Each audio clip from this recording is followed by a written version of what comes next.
आलू की कचौड़ी 1 चम्मच तेल में बनाऊंगी। न बेसन, न मैदा, न गूँथना, न बेलना। चलिए देख लेते हैं इस अनोखे तरीके की कचौड़ियों को मैंने कैसे बनाया। एकदम क्रिस्पी करारी रहेंगी घंटों। हेलो दोस्तों, मेरे चैनल में आप सभी का बहुत बहुत स्वागत है। इसको बनाने के लिए यहाँ पे मैंने ले लिया है उबले हुए आलू।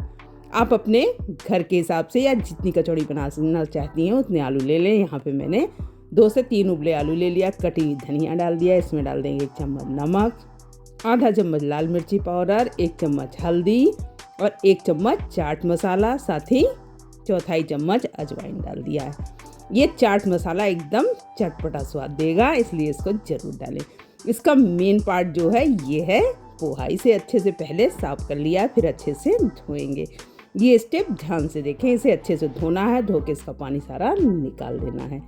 उसमें पानी बिल्कुल नहीं होना चाहिए और इसमें आलू वाला मिक्सचर अच्छे से मिक्स कर देंगे। और इसके बाद ये देखिए बिल्कुल बढ़िया मीडियम साइज की कचौड़ियाँ बना के तैयार कर लिया है मैंने। अब देखिए यहाँ पे 2 से 4 बूंद लगभग सब में तेल डाल दिया पे पैन में। बस एक बार ही डालेंगे, बार बार इसमें तेल अब लगाने की ज़रूरत नहीं है। अब इन्हें उलट पलट के एकदम करारी होने तक सेक लेंगे। देखिए कितनी बढ़िया लग रही है ना। ये वाला स्टेप ध्यान से देखिए, इनको उलट पलट के सेकना है, क्योंकि एक तरफ से नहीं तो ये जल जाएंगे और बिल्कुल अच्छी नहीं बनेंगी।